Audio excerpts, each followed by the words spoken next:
My name is Amelia Hart, and I am 31 years old. Exactly 6 months ago, I boarded a red-eye flight from Portland to Boston. The occasion? My older sister Juliet's lavish wedding. But when I stepped into the opulent lobby of the venue and gave my name to the receptionists, their welcoming smiles evaporated into profound confusion. They ran their manicured fingers down the immaculate guest list once, twice, and then a third time, before looking up at me with eyes full of unbearable pity. "I am so sorry, miss. Your name simply is not here." I stepped aside and called my sister, hoping there had been a clerical error. Instead, her voice dripped with condescension through the speaker. "Did you seriously think I would invite you to this?" she scoffed. I did not scream. I did not cry. I just quietly turned away. But before I walked out those grand double doors, I placed my wedding gift on the velvet-draped reception table. It was just a small, navy blue velvet box. A few hours later, when Juliet gleefully pried it open in front of 350 high society guests, the contents utterly obliterated the fake reality she had spent her entire life constructing. My phone has not stopped vibrating since that night, but I have not picked up once. Before I reveal exactly what was hiding inside that velvet box, I need you to do me a quick favor. Take a second to hit the like button and subscribe to the channel, but only if you are already hooked on this story. While you are at it, drop a comment below and tell me what city you are watching from and what time it is right now. To make sense of why a single, tiny box completely dismantled my sister's empire, you need to understand the toxic ecosystem I was raised in. I grew up in a sprawling, historic graystone in Boston's Back Bay. If you walked past our property, you would assume we were the ultimate American dream. We were affluent, socially prominent, the kind of family that hosted galas and spent summers sailing on the Charles River. But behind those heavy oak doors, there were 2 daughters, and only one of them actually existed to our parents. Juliet was 3 years my senior, which apparently made her the crown prince. She possessed the master's suite bedroom, the imported European wardrobe, the private violin tutors, and the elite recitals that my parents eagerly sat front row for. I, on the other hand, received the out-of-season hand-me-downs and an echoing, suffocating silence. The profound reality of my irrelevance hit me on my 10th birthday. I had been circling the date on my calendar for months. Turning 10 felt like a massive milestone. I had let myself fantasize about helium balloons, a bakery cake with my name piped in icing, maybe even a fraction of the celebration Juliet had received, a backyard carnival with a magician and 50 screaming classmates. When I bounded down the mahogany staircase that morning, my heart was racing. But the gourmet kitchen was completely dead. My mother was aggressively pacing with the phone pressed to her ear, finalizing the catering for Juliet's upcoming debutante mixer. My father was already gone, off to his corporate firm. Neither of them even blinked when I stood in the doorway. "Mom," I whispered, shifting my weight. "It is my birthday." She briefly pressed her hand over the phone's receiver, her eyes looking straight past me. "I know, honey. We will order a pizza or something later." They never ordered the pizza. But later that night, as I sat alone on my carpet, a soft knock echoed from my bedroom door. It was Grandma Eleanor, my mother's mother. She walked in holding a beautifully wrapped rectangular box. "Happy birthday, my brilliant girl," she whispered, taking a seat beside me. When I tore the paper away, I did not find a plastic toy or a generic doll. It was a heavy, vintage botanical pressing kit, complete with specialized pruning shears and thick, leather-bound preservation books. "You possess a creator's hands, Amelia," she said, gently brushing my hair back. "Someday, the world is going to marvel at the things you can build." I was too young to comprehend it then, but those heavy shears and blank pages would chart the course of my entire existence. Grandma Eleanor knew exactly what she was nurturing. Fast forward 8 years. I graduated from high school with a full-ride scholarship to the Rhode Island School of Design, entering one of the most rigorous and prestigious floral and spatial design programs on Earth. Naively, I thought this academic triumph would finally force my parents to look at me with pride. The graduation commencement was scheduled for a bright Saturday afternoon. I had even been selected by the faculty to deliver a brief speech on the intersection of nature and architecture. I spent 3 weeks rehearsing it in front of a mirror, practically hallucinating the image of my mother wiping away a tear and my father giving me a stoic nod of approval. On the morning of the ceremony, I walked into the kitchen wearing my cap and gown. Juliet was lounging at the Marble Island, obsessively refreshing her social media. My parents were frantically reviewing documents over my father's tablet. "The commencement starts at 2, I announced, clutching my speech tightly. "We really need to hit the road by 1 if we want decent parking." My mother did not even pause her scrolling. "Oh, honey, something urgent popped up." "What do you mean?" I asked, my voice trembling. My father finally looked up, his expression lined with irritation. Juliet managed to secure a last-minute networking brunch with the VP of Chase Bank. It is a make-or-break opportunity for her financial career. We simply cannot pass it up. I stood frozen, the black fabric of my gown feeling like a lead weight. But it is my college graduation. Flower arranging is a hobby, Amelia, not a legitimate profession, my father stated, his voice devoid of any warmth. "Maybe you should look into getting an MBA like your sister. Then we would have something to celebrate." Juliet just took a slow sip of her latte, an arrogant smirk playing on her lips, and said absolutely nothing. I took a rideshare to my college graduation alone. I stood at a podium and delivered my speech to a sea of strangers. And when the dean called my name to hand me my diploma, I scanned the massive auditorium and found exactly one familiar face. Grandma Eleanor. She was sitting in the front row, cheering louder than the parents of the valedictorian. After the ceremony, she wrapped my hands in hers. "Never forget this, my sweet girl," she murmured into my ear.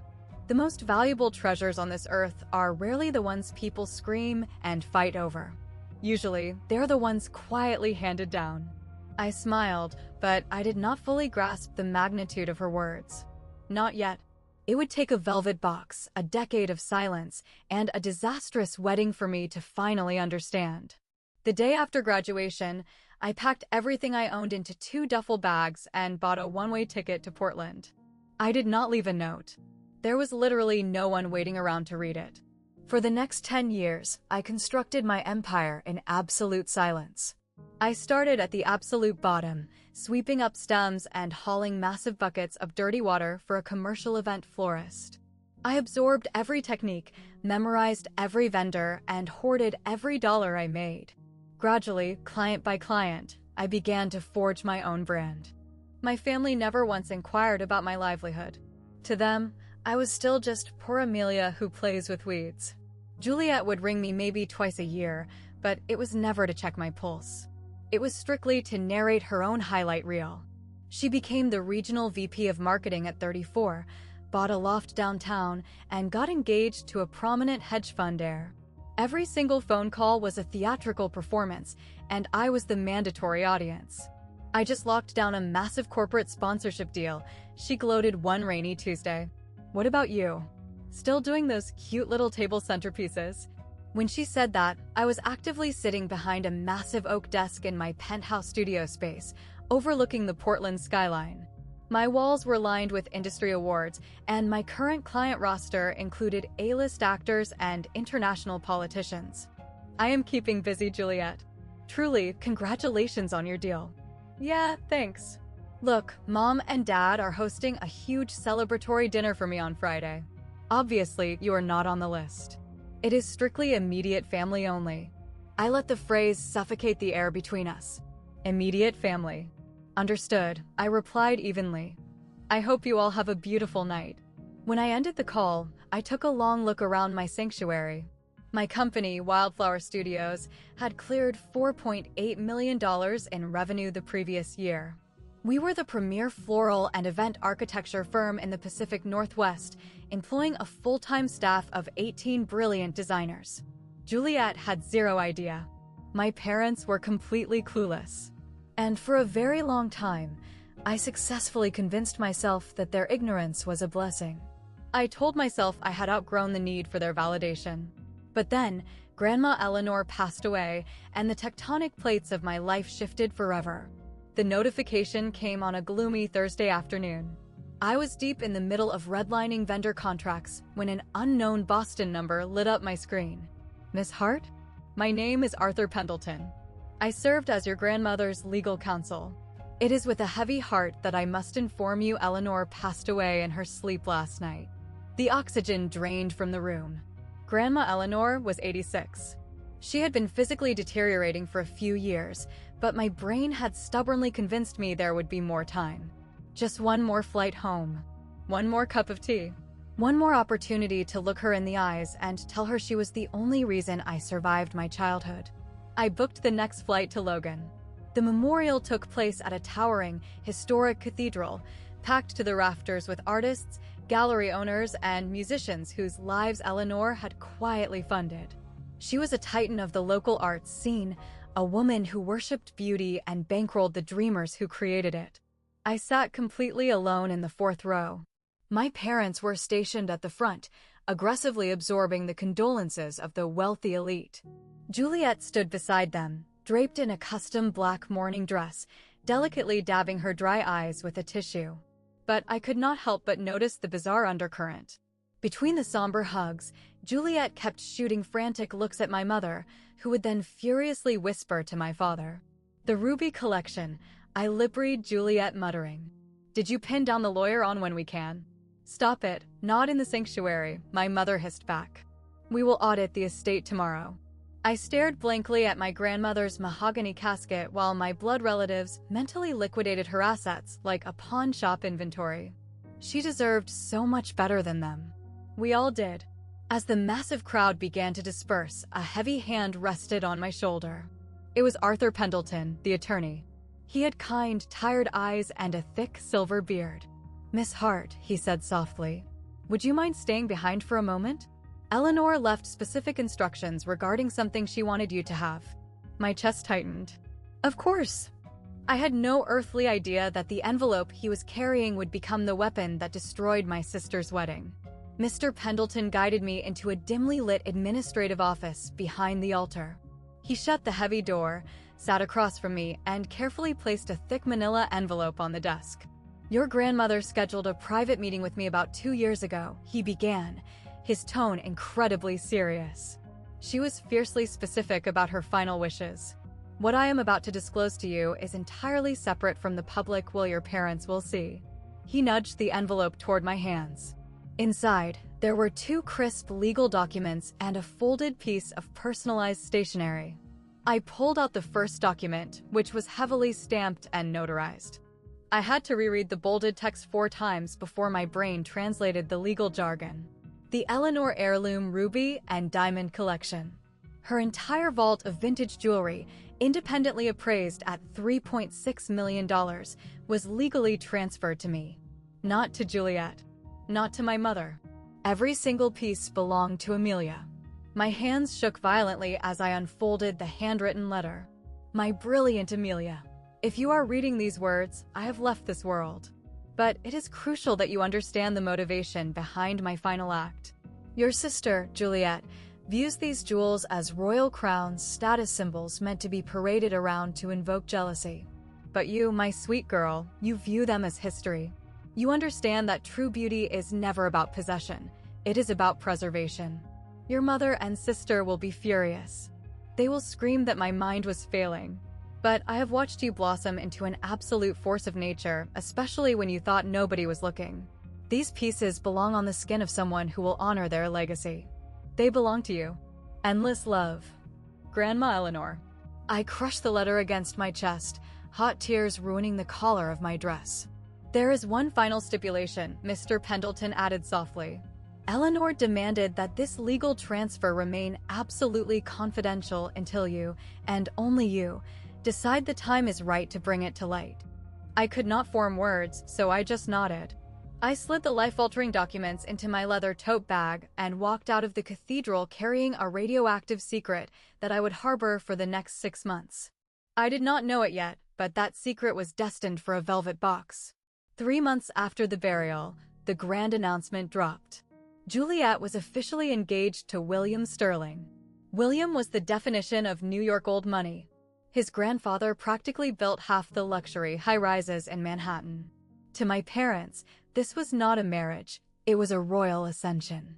Wealth merging with deeper wealth. The ceremony was booked at the Fairmont, one of the most historically lavish hotels in Boston. 350 VIP guests, an astronomical budget, every single napkin and fork meticulously curated for public consumption. I patiently waited for my thick, embossed invitation to arrive in the mail. Weeks dragged by. Nothing. I aggressively checked my mailbox. I scoured my spam folders. I tried to rationalize it. Maybe the postal service lost it. Surely, my own flesh and blood would not bar me from my only sister's wedding. When I could not take the suspense anymore, I called my mother. "Mom, I have not seen my invite for the wedding yet. Do you want me to just text Juliet my meal preference?" The silence on the line was thick and suffocating. "Amelia," my mother began, her voice dripping with calculated caution. Juliet actually asked me to handle this conversation. My stomach plummeted. Handle what? It is just. The aesthetic of the wedding is extremely intimate. Juliet just felt it would be much less complicated if you did not fly in. Intimate? I let out a dark, involuntary laugh. "Mom, I literally just saw a sponsored post on her Instagram. She is hosting 350 people." Another long, agonizing pause. "Look, you know how awkward you can get at these high society functions. We just do not want any weird family tension distracting from Juliet's perfect moment." I sat perfectly still, the phone burning against my cheek. "I see," I whispered. "Thank you for finally being honest, Mom." I killed the call. That night, I hate-scrolled through Juliet's social media feeds. I saw the VIP dress fittings, the yacht engagement party, the absurdly expensive registry links. Hundreds of strangers fawning over her in the comments. 350 seats in that ballroom, and she could not spare a single folding chair for her own sister. I stared at the glowing screen for nearly an hour. And then I made a very permanent decision. Now, I need to pause and ask you a genuine question. Put yourself in my shoes for a second. If your own family actively banned you from your sister's wedding and had the nerve to lie about it being a small gathering, how would you react? Would you crash the venue? Would you block their numbers and vanish into the night? Or would you orchestrate something else entirely? Leave your brutal honesty in the comments. I read all of them. And while you are typing, make sure you hit that subscribe button, because the absolute chaos I unleashed next is something you do not want to miss. I booked my plane ticket exactly 72 hours before the ceremony. Portland to Boston. One way. I did not warn my parents. I did not ask for permission. I simply threw some clothes into a carry-on and prepared the only item that actually mattered, my wedding gift. It rested on my kitchen island inside a dark navy velvet box, tied with a pristine ivory ribbon. It was small enough to slide into my clutch and light enough that nobody would ever suspect the nuclear bomb hiding under the lid. The night before my flight, insomnia held me hostage. My brain spiraled, questioning if I was crossing a line. A massive part of me wanted to just lock my doors, stay in Portland, and pretend none of them existed. It would have been safer. But the problem was I still cared. I cared that for 29 years, I had been a ghost in my own house. I had swallowed their neglect, their blatant favoritism, and their casual cruelty. I had built an empire 3,000 miles away and tried to convince myself it was a fair trade. It was not. I was not flying to Boston to throw a tantrum or flip tables.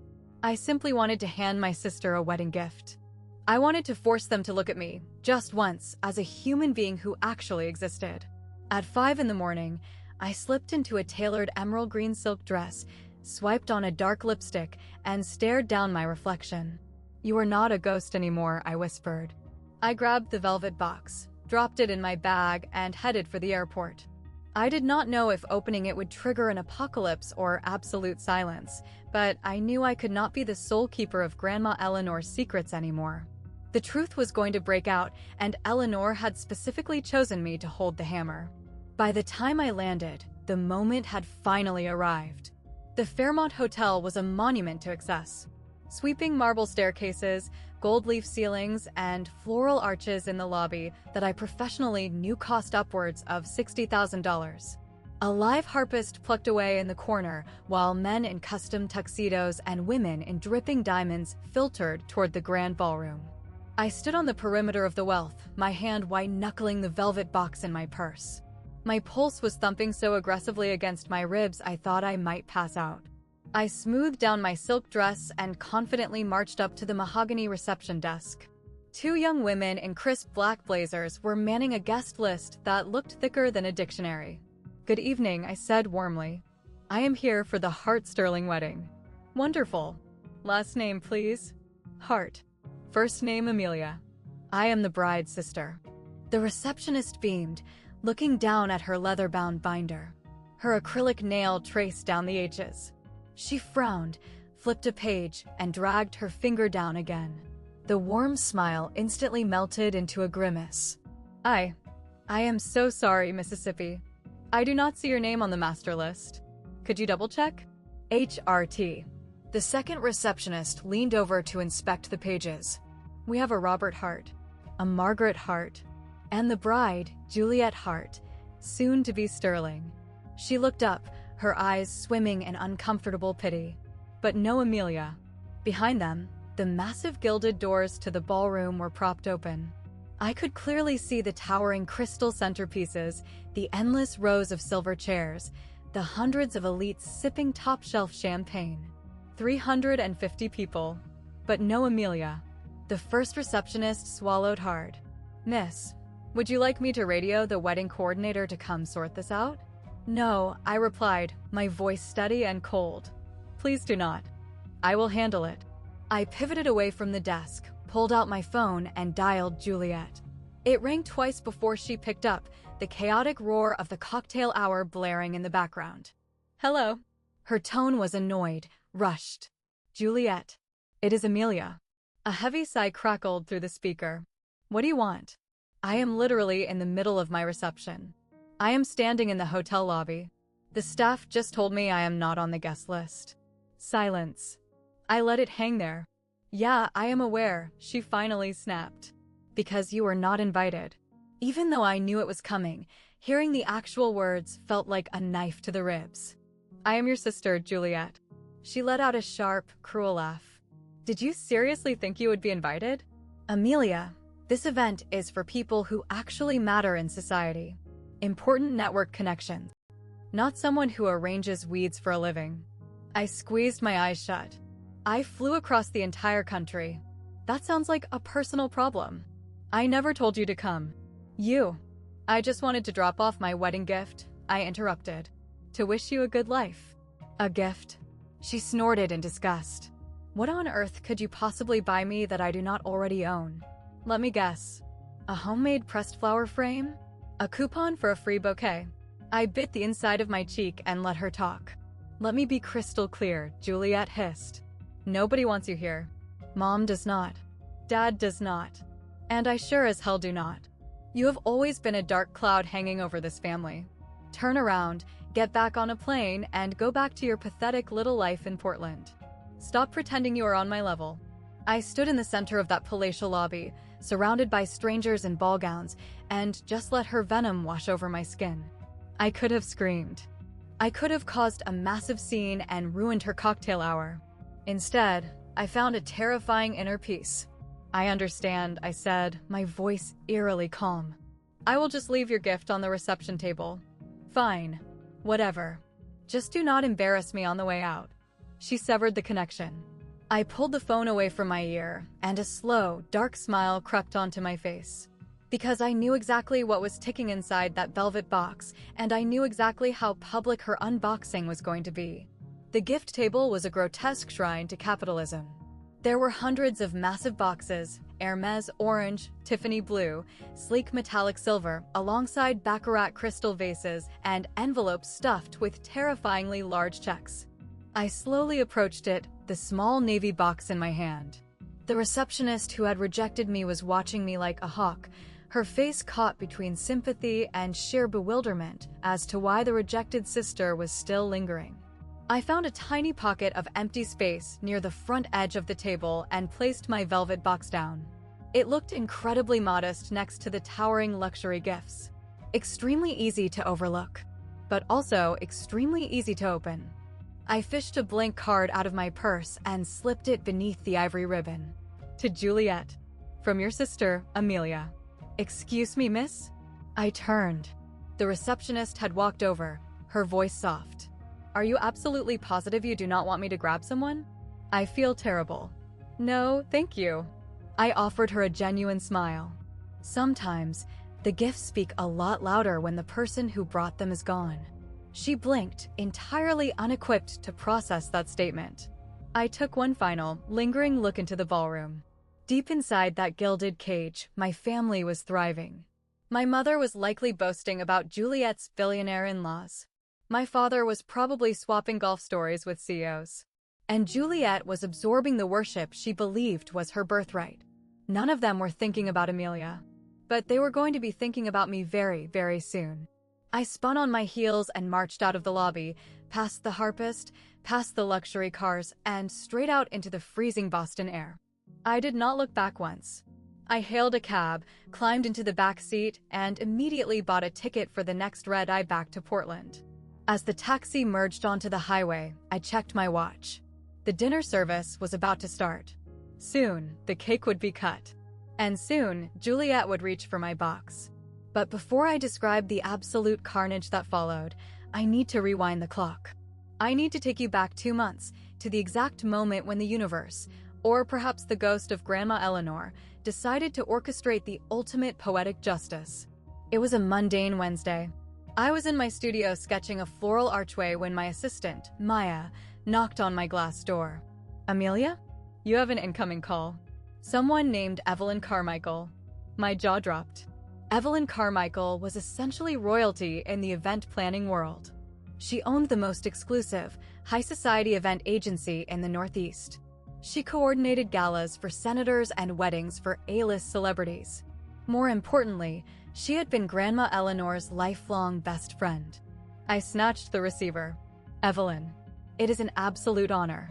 It has been far too long, my dear." Evelyn's rich, commanding voice floated through the phone. "Eleanor used to talk my ear off about you. She was violently proud of the empire you built out there." A lump formed in my throat.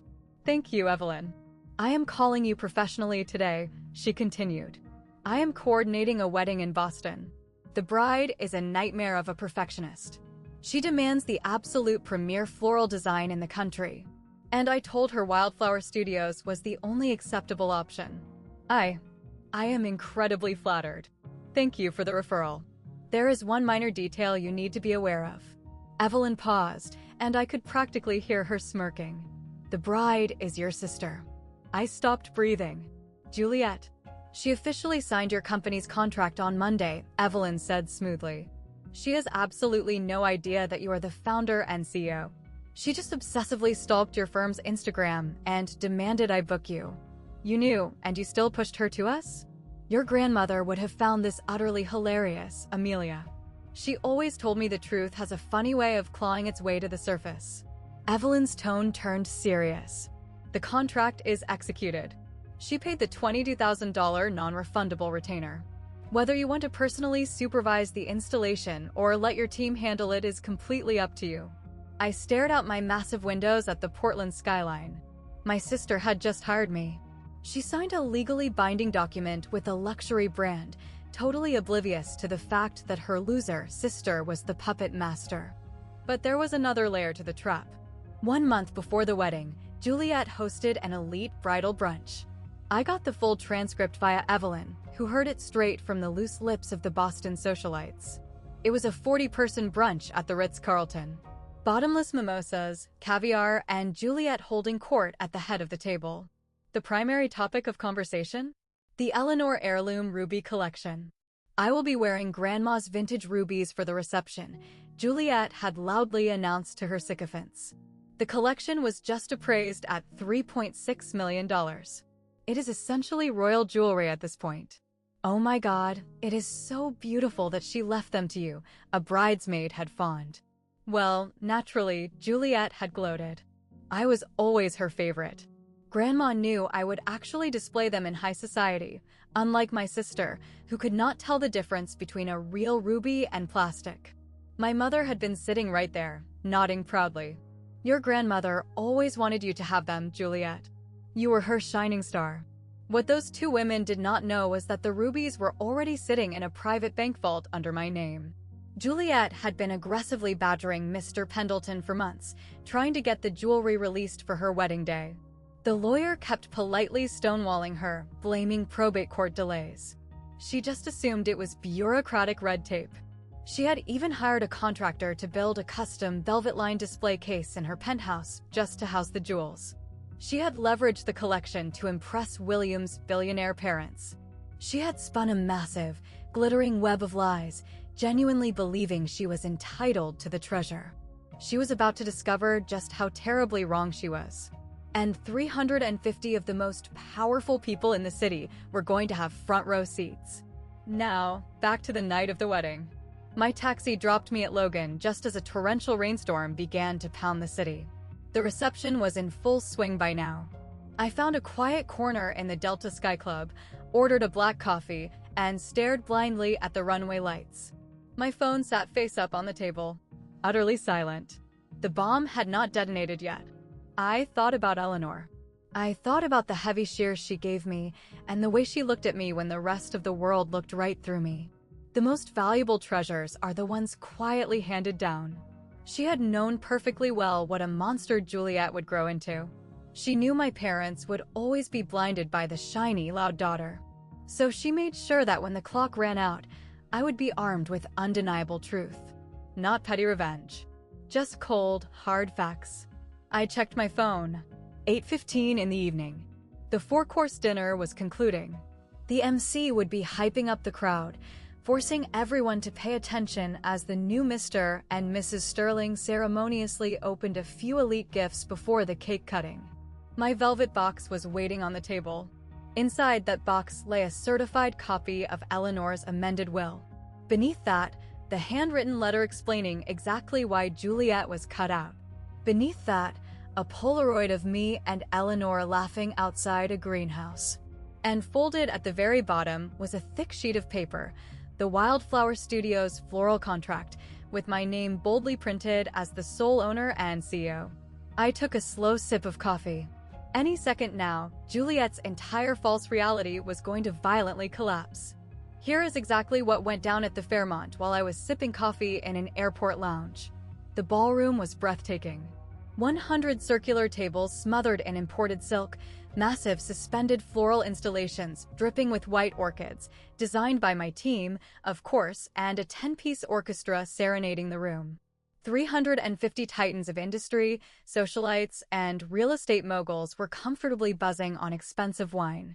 Juliet was practically glowing, draped in a custom Oscar de la Renta gown, diamond tennis bracelets sparkling under the chandeliers. William sat beside her looking like a quintessential Ralph Lauren model. My parents were seated at the grand head table, practically vibrating with smug satisfaction. My father was loudly bragging to William's father about the merger of their great families. No one mentioned the empty chair. No one questioned where the sister was.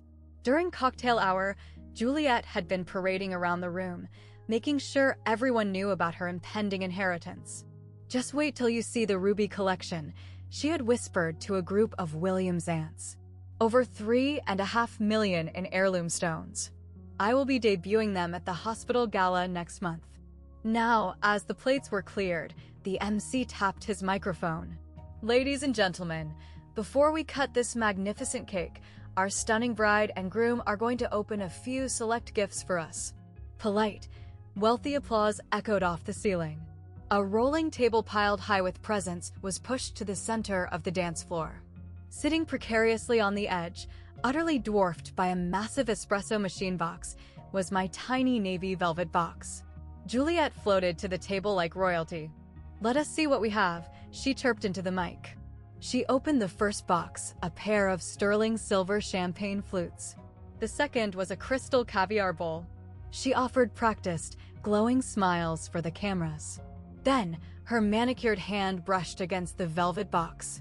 She picked it up, pulled out the little card, and a cruel, theatrical smirk crossed her face.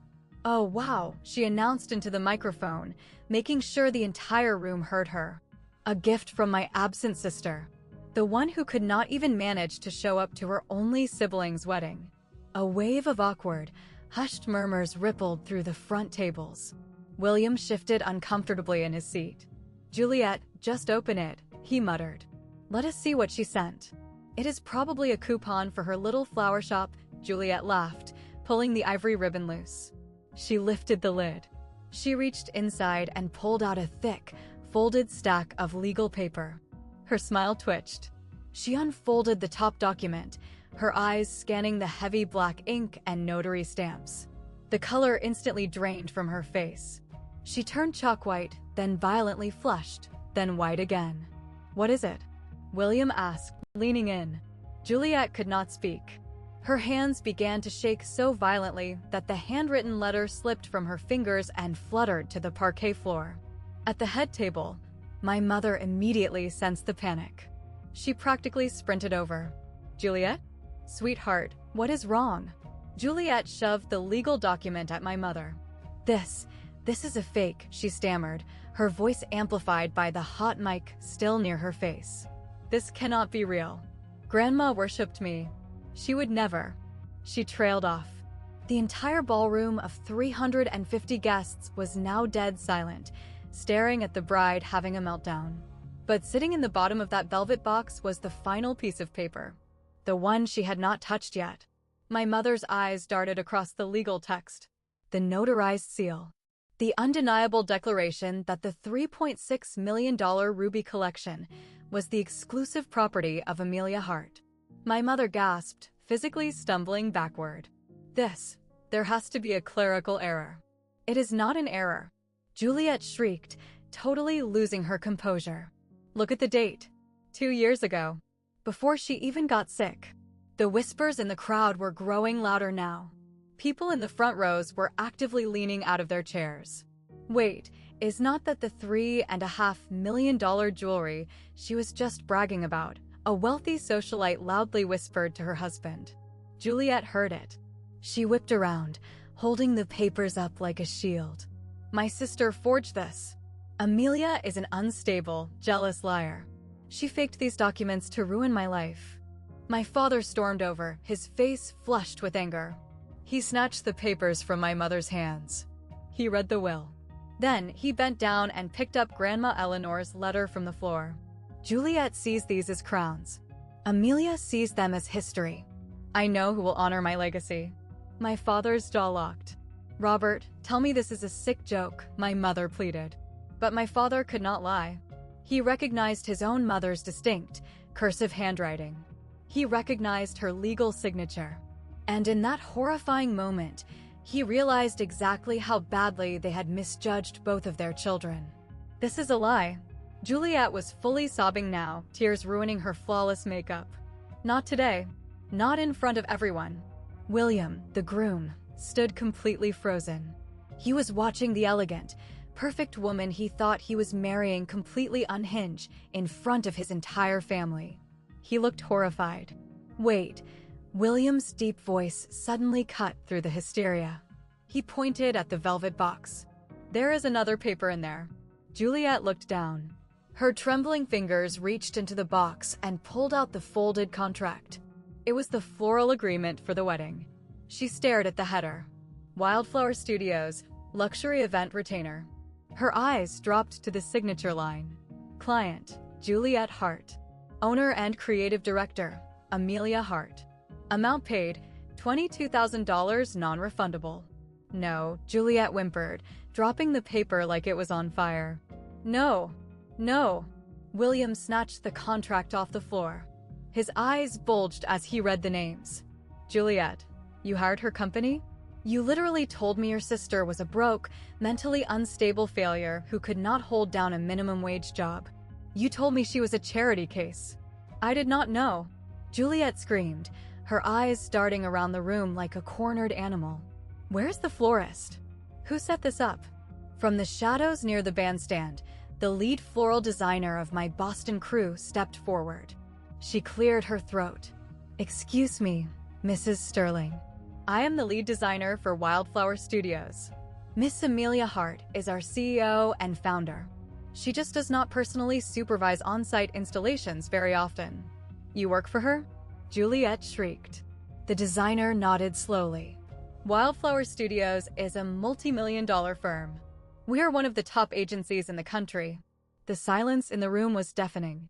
350 of the most powerful people in the Northeast were collectively watching Juliet's entire facade burn to the ground.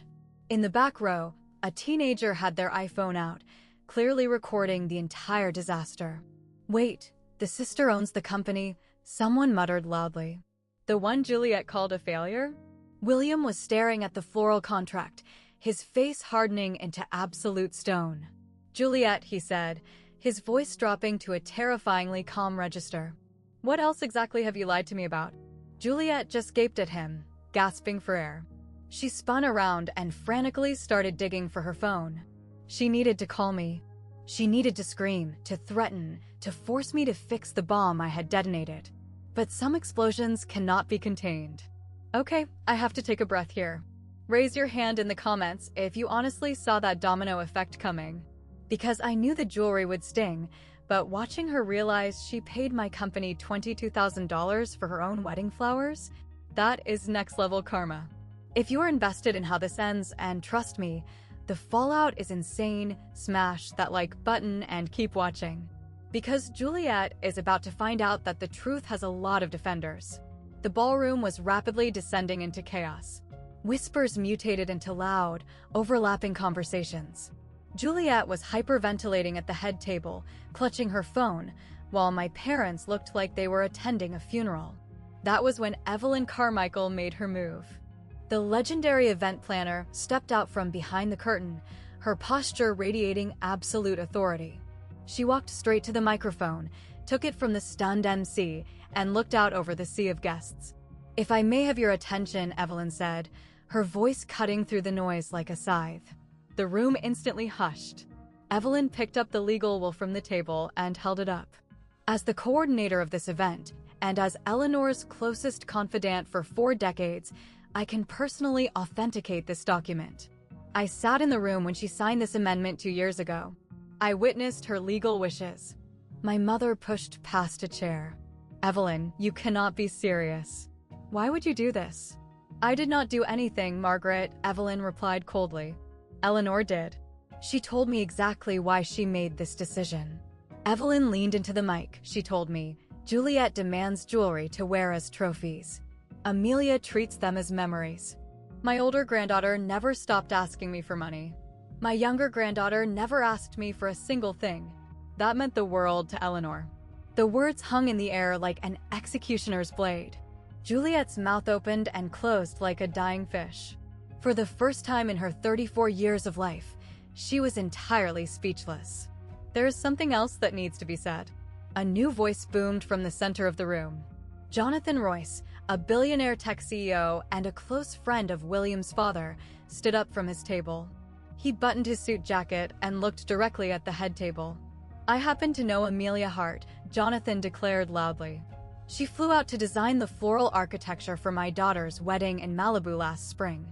600 guests. She was an absolute visionary." A collective gasp swept through the VIP tables.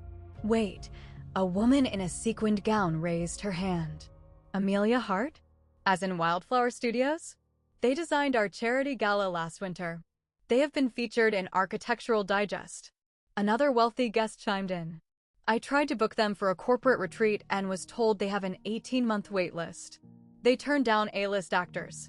Juliet was furiously shaking her head, looking completely deranged.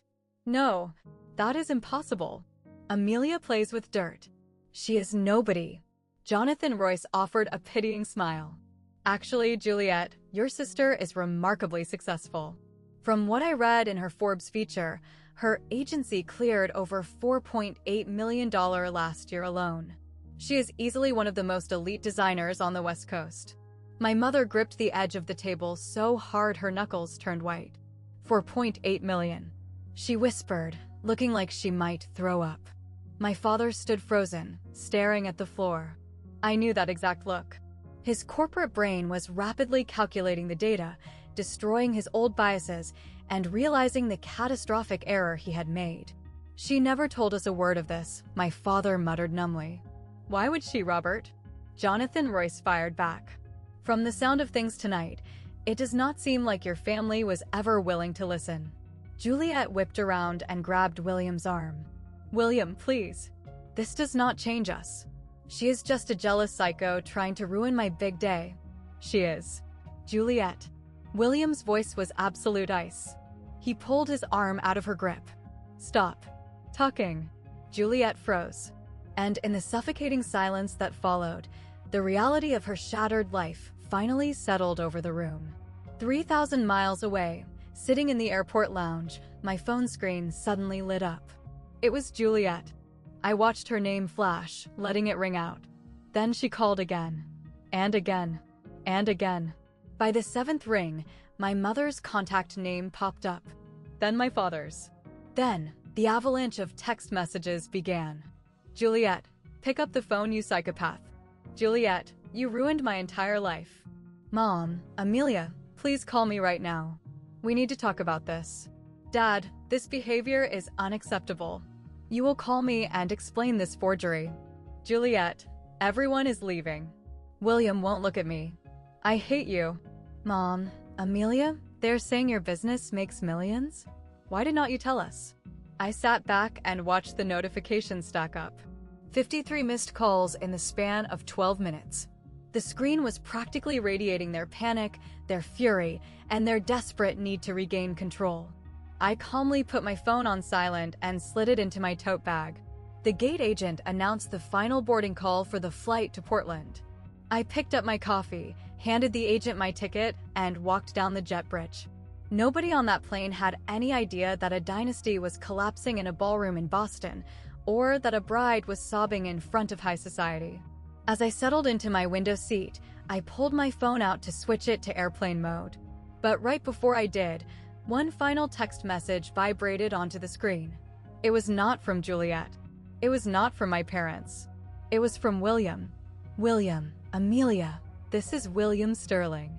I pulled yourself from the Wildflower contract. I apologize for texting you out of the blue." I paused, my thumb hovering over the screen as a second text loaded. "William, I need to understand what just happened. Juliet is screaming in the bridal suite, but she refuses to explain the jewelry or the lies. She just keeps calling you crazy." A third text popped up. "William, she spent the last 2 years convincing me you were severely mentally ill. She said you could not hold a job, that you were a pathological liar, and that your parents had to cut ties for their own safety. I believed her. I never once questioned it, and I never bothered to reach out to hear your side. That was a massive mistake." The flight attendant walked past, reminding everyone to secure their devices. I quickly read the final 2 messages. "William, the reception is basically over." Half the room walked out after Evelyn spoke. "My parents are interrogating your father, and he does not have any answers. I just wanted to say, I am incredibly sorry for believing her blindly. I am sorry for whatever role I played in your exclusion today." I stared at the glowing text bubbles. William did not know me, but he had enough integrity to apologize for being weaponized against me. I quickly typed out a response. "Amelia, thank you for reaching out, William. I hold absolutely no resentment toward you. Whatever happens with your relationship, I hope you find the truth you are looking for." His reply came instantly. "William, the wedding happened, but I do not know if the marriage is going to survive the night. I am staying at a hotel. I need time to think." I locked my phone and shoved it deep into my bag as the plane accelerated down the runway. Time. It was the one currency my family had completely squandered. The flight back to Portland was incredibly peaceful. I stared out at the blanket of clouds, processing the chaotic text messages, my father's demands, my mother's sudden interest in my income. But the truth was, I had absolutely nothing left to explain to them. I had not falsified those documents. I had not forced Juliet to hire my luxury firm. I had not done anything but deliver the exact truth that Grandma Eleanor had armed me with. Somewhere over the Midwest, I made a concrete vow to myself. I was not going to call Juliet back. I was not going to submit to my father's demands. I was done begging to be acknowledged. For 29 years, I had shrunk myself down to make their lives more comfortable. I had hoped that if I just became successful enough, they would finally love me. But I was officially done performing. I opened the Notes app on my phone and typed a single sentence. I will not lock the door on them, but I refuse to stand here holding it open. They have to choose to walk through it. That was my new law. If Juliet wanted to offer a genuine, excuse-free apology, I would listen. If my parents wanted to actually meet the woman I became, they could try. But I was done chasing ghosts. By the time the plane touched down in Portland, the morning sun was breaking over the mountains. It felt like the heavy, suffocating weight of my childhood had finally been left at the terminal. I did not realize the situation had escalated globally until I walked into my studio the next morning. My assistant, Maya, was practically sprinting toward me holding an iPad. "Amelia, please tell me you have seen this." She hit play on a TikTok video. It already had 3.2 million views. The giant text overlay read, "Rich bride exposed by millionaire sister." Someone sitting near the back of the ballroom had recorded the entire meltdown. The shaky footage captured Juliet screaming that the will was fake. It captured Evelyn Carmichael dropping the mic about the trophies versus memories. It captured Jonathan Royce casually revealing my $4.8 million revenue. And it perfectly captured William telling his bride to shut up. I scrolled through the top comments, utterly mesmerized. Grandma played the longest game of chess in history and won. The fact that she paid her sister 22 grand for flowers is the hardest flex I have ever seen. That bride's entire personality just got repossessed. "Your name is trending on Twitter," Maya whispered, eyes wide. "We have received over 600 new consultation requests since midnight. And the Boston Globe just emailed asking for an exclusive interview." I sat down heavily in my leather chair. I had not wanted this to become a public spectacle. I did not set up the camera. I just wanted my family to see me. But now millions of strangers were seeing them for exactly who they were. "Decline all media requests," I told Maya. "And cancel my afternoon meetings. I need to brace myself. Because I knew my family was not going to let this go quietly."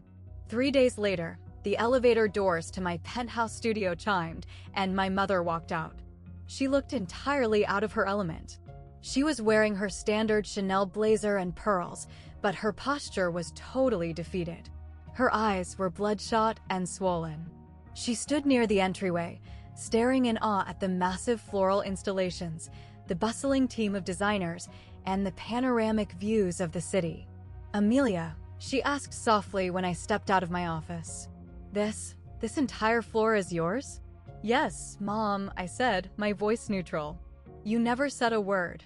You never asked." She physically recoiled at the truth. I ushered her into my private office and shut the glass door. She sat tentatively on the edge of the guest chair, her hands trembling in her lap. "I flew out here because we need to discuss what happened," she started, her voice shaking. "I assumed you pulled some sort of cruel prank. How could you humiliate your sister on the biggest day of her life?" I leaned forward, resting my elbows on my desk. "I was not even in the room, Mom." She humiliated herself. She spent months bragging about a multi-million-dollar jewelry collection she did not own. She lied to her fiancé, telling him I was a deranged failure. My gift was just the truth. What she did with it was her choice. My mother's face twisted in anguish. "Mom," I continued, keeping my tone perfectly even. "For nearly 30 years, I was completely invisible in your house. I am not demanding an apology today. I just want you to be honest with yourself for 5 minutes." My mother stopped looking at me and slowly surveyed my office. She looked at the framed magazine covers on the wall. She looked at the prestigious business awards. And then her eyes landed on a small, silver-framed photo on my desk. It was me and Grandma Eleanor, laughing together on her 85th birthday. My mother stared at her mother's face, and then she completely broke. She did not just cry. She sobbed. Deep, ugly, chest-heaving sobs that she had spent her entire life repressing. "We failed you," she choked out, burying her face in her hands. "God, Amelia, I failed you so badly." I sat still. I let the silence hold the space she needed. Juliet was just. She was so loud, my mother wept. She demanded all the oxygen in the room. She threw tantrums if she was not the center of the universe. And you were just so quiet. You entertained yourself. You never begged for attention. I convinced myself that meant you were fine. I stopped begging. I corrected her gently because I realized you were never going to answer. She let out a wounded gasp. I thought we were giving Juliet more attention because she was fragile, because she needed it. But that was a lie. She looked up at me, mascara running down her cheeks. She needed it because we spoiled her into a monster. And you learned to be quiet because we taught you that your voice did not matter. I did not validate her with a hug, but I did not throw her out either. Eleanor tried to warn me, my mother whispered. She told me I was going to lose you. I thought she was just being dramatic. I do not expect you to ever forgive me, Amelia. But seeing this, seeing who you became without us, I understand now. I nodded slowly. It is a start, Mom. Before she left to catch her flight, she gave me the casualty report from Boston. William had officially canceled the honeymoon to Bora Bora. He moved into a downtown hotel and told Juliet he needed serious time to decide if he wanted to file for an annulment. The viral TikTok had leaked to Juliet's corporate office. Her marketing firm called an emergency HR meeting and placed her on an indefinite leave of absence to avoid brand contamination. And worst of all for Juliet, William's old money parents had launched a full investigation into her background. They called my father, demanding to know what else Juliet had fabricated. When Juliet tried to claim Grandma Eleanor was senile when she signed the will, Evelyn Carmichael stepped in and shut her down with the truth. Juliet had lost the $3.6 million jewels. She lost her husband's trust. She lost her elite job. And she lost the fake persona she had spent 3 decades building. She blames you for all of it, my mother said sadly at the door. She says you planned to ruin her. I did not plan to ruin anything, I replied. I just stopped hiding. A week after my mother left, I took an afternoon off and visited the high-security bank vault downtown. The Eleanor collection was waiting for me inside a heavy steel lockbox. I carefully unrolled the velvet displays. There were 15 breathtaking pieces. A diamond collar necklace from the Roaring Twenties. Platinum and ruby drop earrings. A massive emerald brooch that belonged to European royalty. I ran my fingers over the cold stones, feeling the weight of the history Eleanor so desperately wanted to protect. Juliet would have worn these to country clubs just to make other women feel inferior. But Eleanor knew I saw the art in them. I signed the paperwork that afternoon to loan the 12 most significant pieces to the Boston Museum of Fine Arts, where they would be displayed in the vintage jewelry wing with a bronze plaque reading, the Eleanor Legacy Collection. The remaining 3 pieces went back into the vault for the day I eventually have children of my own. As the bank manager was closing out the paperwork, he slid a tiny, sealed envelope across the table. Miss Hart, this was tucked under the velvet lining. We almost missed it. I opened the envelope. Inside was a handwritten note from Eleanor, wrapped around a cheap, imitation pearl bracelet. My sweet Amelia. I never told you this, but I did leave something for Juliet. This was my childhood play bracelet. It possesses absolutely zero monetary value, but it holds immense emotional worth if she is ever capable of understanding the difference. I pray that one day she figures it out. Forever proud of you, Grandma. I stood in the fluorescent light of the bank lobby and smiled through my tears. Even from the grave, Eleanor was trying to teach my sister a lesson. Maybe one day Juliet would be ready to receive it. It has been 6 months since the wedding disaster. I am still living in Portland, still running Wildflower Studios, and still expanding the empire they said I could not build. The viral video eventually died down, replaced by the next internet drama. But my real life is fundamentally different now. My mother calls me every Sunday.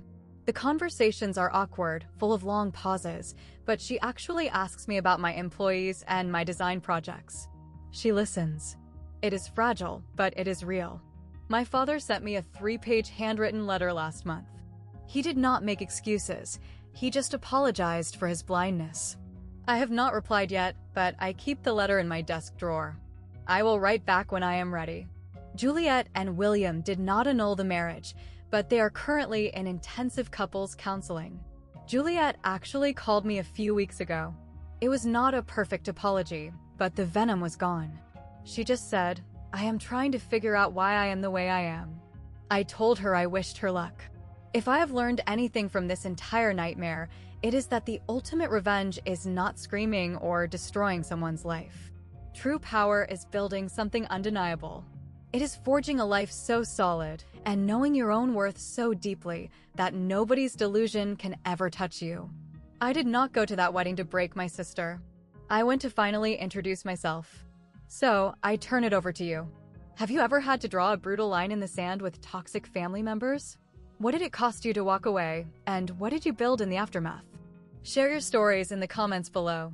I will be reading and replying to as many as I can, because sometimes the most heroic thing you can do is pack your bags and stop participating in their game.